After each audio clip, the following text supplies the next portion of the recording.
Assalamualaikum warahmatullahi wabarakatuh. Nah, kami dari kelompok 4 akan membahas sebuah materi tentang sejarah peradaban dinasti Fatimiyah.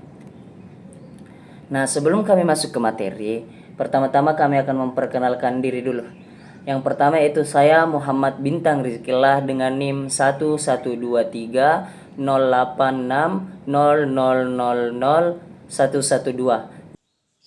Nama saya Sandi Saputra, NIM saya 112308600000110. Nama Marwah Andini, NIM 1128686000019.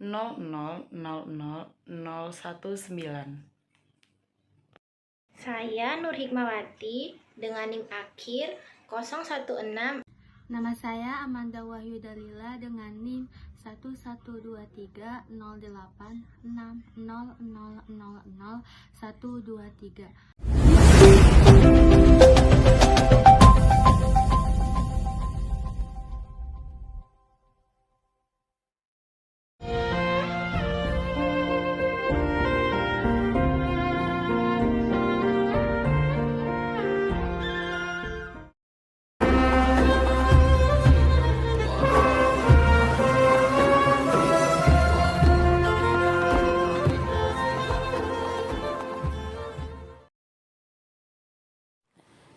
Halo teman-teman, kali ini saya akan menjelaskan tentang latar belakang dinasti Fatimiyah.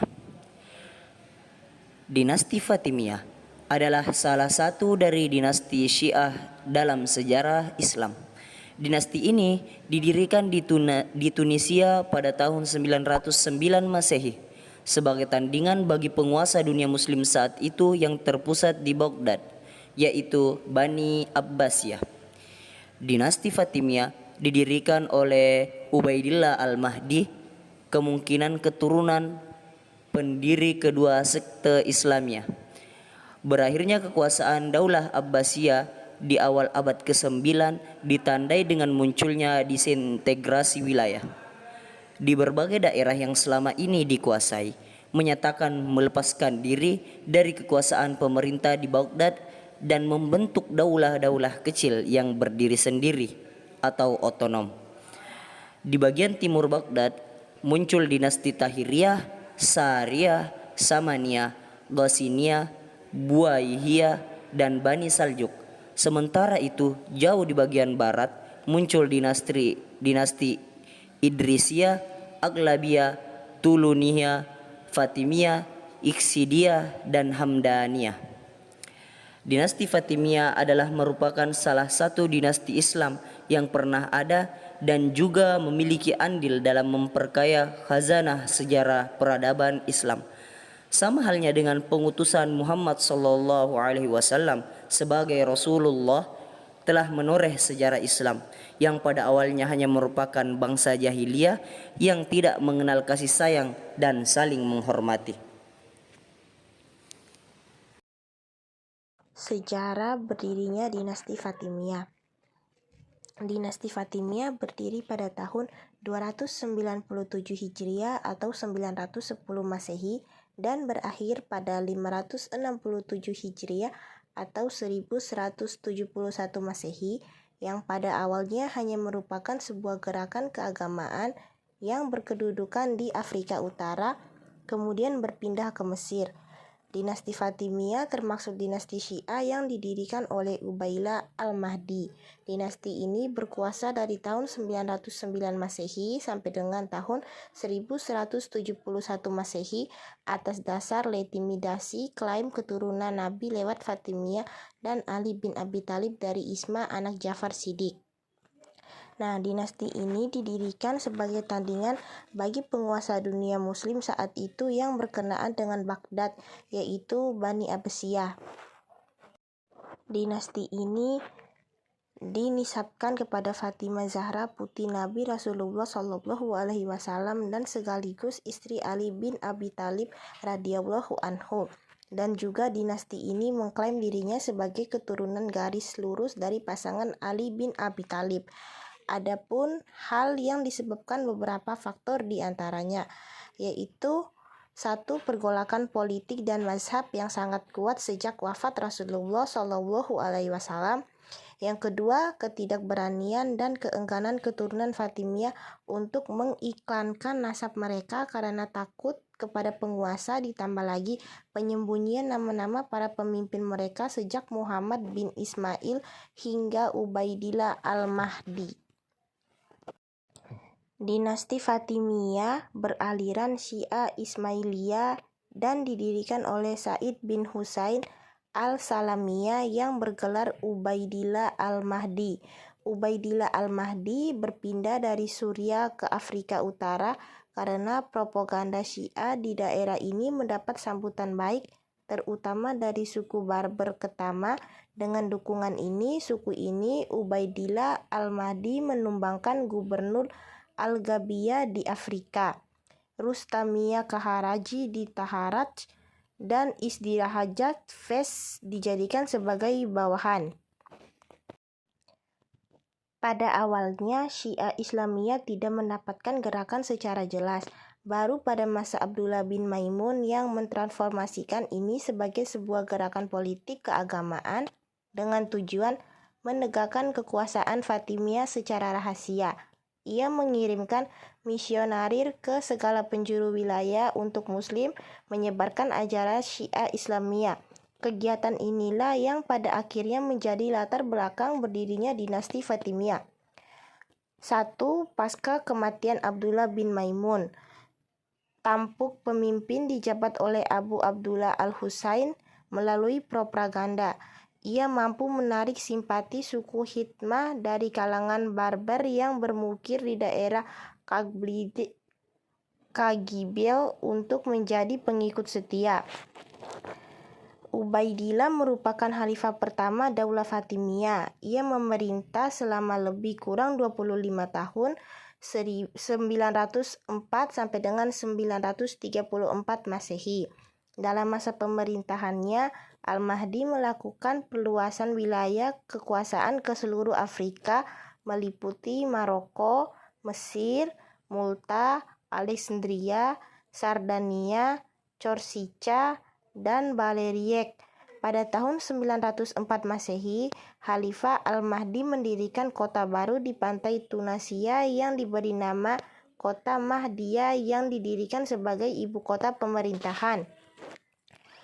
Di Afrika Utara, kekuasaan mereka segera menjadi besar. Pada tahun 909, mereka dapat menguasai dinasti Rustamiyah dan Taret serta menyerahkan Bani Idris di Maroko. Pekerjaan Daulah Fatimiyah yang pertama adalah mengambil kepercayaan umat Islam bahwa mereka adalah keturunan Fatimiyah binti Rasulullah dari istri Ali bin Abu Muthalib.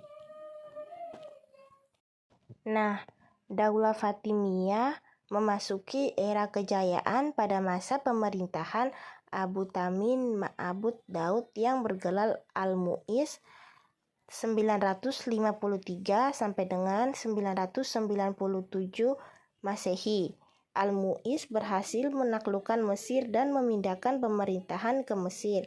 Pada masa ini, rakyat merasakan kehidupan yang makmur dan sejahtera dengan kebijakan-kebijakan untuk mensejahterakan rakyat. Puncak kejayaan dinasti Fatimiyah adalah salah satu dinasti Syiah dalam Islam. Dinasti ini didirikan di Tunisia pada 909 Masehi sebagai tandingan bagi pengusaha dunia Muslim saat itu yang berpusat di Baghdad, yaitu Bani Abbasiyah Fatimiyah atau Al-Fatimiyun, yaitu penguasa Syiah yang berkuasa di berbagai wilayah di Maghreb, Mesir, dan Syam dari 5 Januari 910 hingga 1171. Di masa Fatimiyah, Mesir menjadi pusat kekuasaan yang mencangkup Afrika Utara silsilah pesisir Laut Merah Afrika, Palestina, Suriah, Yaman, dan Hijaz.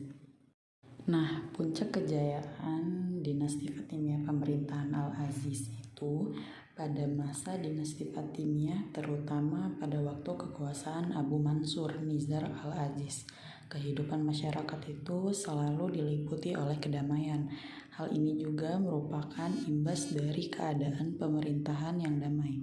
Simbolisme istana yang penting dieksplorasikan dalam upacara kesenian, arsitektur, dan agama Islam. Sepanjang kekuasaan Abu Mansur Nizar Al-Aziz, kerajaan Mesir senantiasa diliputi kedamaian. Ia adalah Khalifah Fatimiyah kelima dan Khalifah pertama yang memulai pemerintahan di Mesir. Di bawah kekuasaan dinasti Fatimiyah, mempunyai puncak kejayaan. Kemajuan Imperium Fatimiyah mencapai puncaknya pada masa pemerintahan. Luas kekuasaan Imperium membentang dari wilayah Euparat sampai dengan Atlantik. Imperium ini mengungguli kebesaran Abbasiyah di Baghdad dan sedang dalam kemunduran di bawah kekuasaan Buwayyihah. Adapun seorang penyair dan tokoh pendidikan, dinasti Fatimiyah memiliki perhatian besar terhadap ilmu pengetahuan. Khalifah Al-Aziz adalah penyair yang sangat pendidikan. Pada masanya dikembangkan Masjid Agung Al-Azhar menjadi universitas yang hingga kini merupakan salah satu lembaga pendidikan Islam tertua. Di antaranya, para Khalifah Fatimiyah adalah tokoh pendidikan dan orang yang berperadaban tinggi. Al-Aziz termasuk di antara khalifah yang mahir dalam bidang syair dan mencintai kegiatan pengajaran. Ia telah mengubah Masjid Agung Al-Azhar menjadi sebuah lembaga pendidikan. Lalu, kondisi sosial yang pluralis. Mayoritas Khalifah Fatimiyah bersikap moderat dan penuh perhatian kepada urusan agama non-Islam. Selama masa ini, pemeluk Kristen Mesir diperlakukan secara bijaksana. Hanya Khalifah Al-Hakim yang bersikap agak keras terhadap mereka. Orang-orang Kristen Kopri dan Amernia tidak pernah merasakan kemurahan dan keramahan melebihi sikap pemerintahan Muslim. Pada masa Al-Aziz, bahkan mereka lebih diuntungkan daripada umat Islam di mana mereka ditunjuk menduduki jabatan-jabatan tinggi di istana. Sebagian besar jabatan keuangan dipegang oleh orang-orang Kopti. Pada khalifah generasi akhir, gereja-gereja Kristen banyak yang dipugar. Pemeluk Kristen juga semakin banyak yang diangkat sebagai pegawai pemerintah. Demikianlah semua ini menunjukkan kebijaksanaan penguasaan Fatimiyah terhadap umat Kristiani. Lalu yang terakhir itu ada sistem administrasi. Administrasi internal kerajaan dibentuk oleh Yakub ibnu Kilis yang wafat tahun 991 Masehi. Seorang wazir atau menteri pada masa kekhalifahan Al-Mu'iz dan Al-Aziz. Yakub adalah seorang Yahudi yang masuk Islam. Berkat kecakapan dalam bidang administrasi, ia berhasil meletakkan dasar-dasar ekonomi hingga dinasti Fatimiyah mencapai kemakmuran pada awal pemerintahannya. Pengelolaan negara dilakukan dengan sangat mengangkat para menteri Fatimiyah membagi kementerian menjadi dua kelompok. Pertama, kelompok militer yang terdiri atas 3 jabatan pokok, yaitu para amir yang terdiri atas para perwira tertinggi dan para pengawal khalifah. Kedua, para perwira istana yang terdiri atas para ahli ustadz dan para khas. 3, komando resimen yang masing-masing mengandung nama berbeda seperti Khalifah Qojis, Yusaini, Sundan, Dian, atau yang disebut dengan nama Khalifah Wazir atau suku.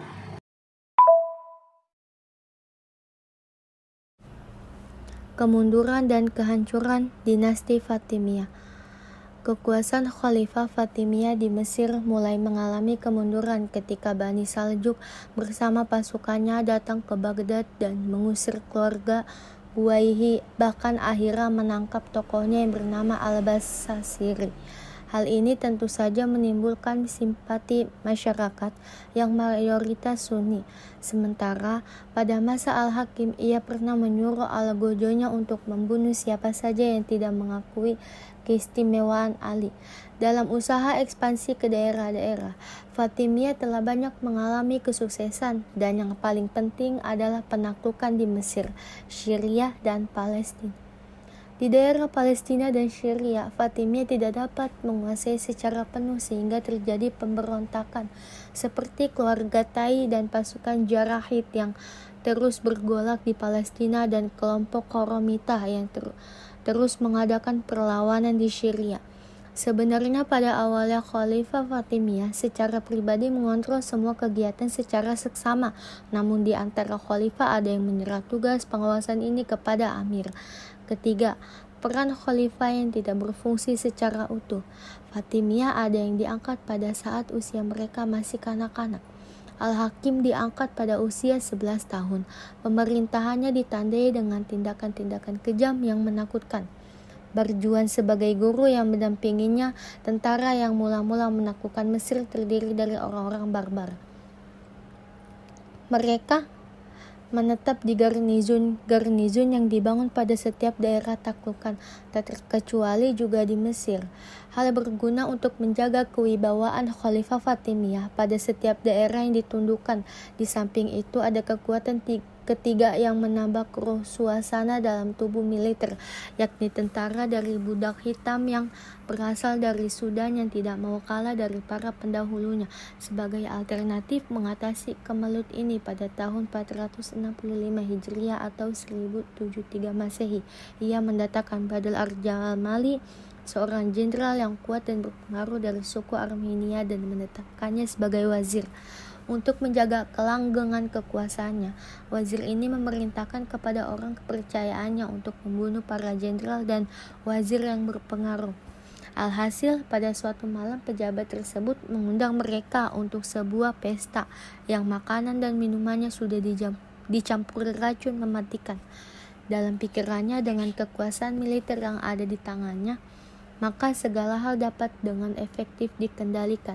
Tindakan ini pada akhirnya membawa kepada sentimen golongan lain dan mereka menunggu kesempatan yang tepat untuk menjatuhkan Badr al-Jamali beserta pendukung politiknya. Ia ingin mengembalikan kekuasaan Fatimiyah serta merebut kembali daerah-daerah yang dulu pernah ditaklukkan dan dikuasai Fatimiyah. Kenyataannya, yang dapat didapati adalah kekalahan demi kekalahan, terutama di Syria dan Hijaz. Sebenarnya khalifah telah memilih anaknya yang bernama Nizar untuk menjadi khalifah dan para pemuka Syiah pun telah menyepakatinya. Hasan As-Sabah memiliki gerakan rahasia yang siap membunuh lawan-lawan politiknya atau penguasa-penguasa yang menjadi musuhnya. Mereka menganggap khalifah Al-Musta'li di Mesir sebagai perampok kekuasaan yang sah dan harus dibunuh. Namun pengganti ini mendapatkan tantangan dari para pengikut Syiah Ismailiyah yang berada di Yaman karena mereka mengetahui bahwa Al-Amir memiliki anak yang masih bayi bernama Thayyib. Bayi inilah yang menurut mereka berhak atas kekhalifahan berikut karena dianggap sebagai imam makmum. Sungai Nil sebagai sungai yang membawa kesuburan bagi tanah pertanian Mesir pada masa Khalifah Al-Mustansir pernah menyusut selama bertahun-tahun.